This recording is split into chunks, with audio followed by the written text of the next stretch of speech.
We're thinking about Easter and what we're going to have for Easter. We welcome in Janine Washle from Cloverfield's Farm and Kitchen, and she is showing us how to make mini quiches, right? Yes, on the stovetop. Quiches are usually baked, and so I was thinking about that, and it was like, I don't want to roll out a pie crust. I don't, want to wait an hour for this thing to bake. I wonder if I can do this on the stovetop.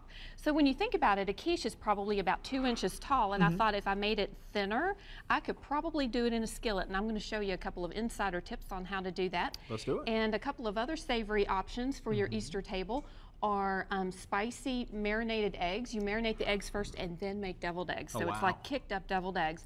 And this is out of Hodgenville, Kentucky. This was actually something that I tasted at Easter a couple of years ago, and the hostess called it Eisenhower pudding. So I did a little Google search on Eisenhower pudding. Come to find out, it's out of Hodgenville, and it's an egg-based casserole, perfect for brunch and breakfast. And this is also what I call the WDRB bonus recipe, and it's out on the WDRB site right now. Okay, all right, so if you want the recipe on that, but we're cooking mini quiche. Let's get started, We are going to do quiches, absolutely. So I've started a little bit of olive oil. I've cut a pepper ring. You can use the brightly colored peppers. These happen to be on sale right now in the grocery stores. And a tomato.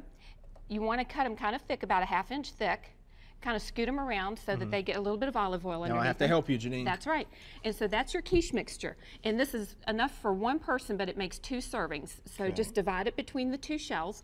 And it's 1 egg, 1 tablespoon of sour cream, 2 tablespoons of shredded cheese, and then just an assortment of vegetables. I minced up some tomatoes, some pepper, and a little bit of parsley and onion just to echo the flavors of the shells. Perfect, perfect. That was easy. Yes. So now you may be asking, my goodness, how is the top going to cook? Because we don't really want to flip it because we might mess up our rings. That's where the lid comes in.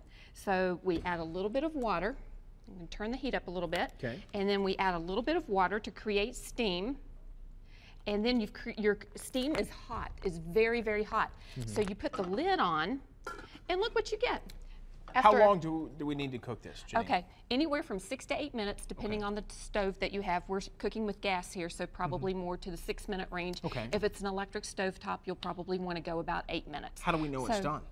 This will puff, and it'll slightly pull away from the sides, and when it's evenly puffed on top, it's done. It's that easy. Wow. And then you have the excuse me, the edible crusts. You can take them over here, serve them up as you go. Let me get this plate for you, Janine. Thank you. And so we've got a red pepper ring, and then we've got a tomato here. And then in a few minutes, these 2 will be ready.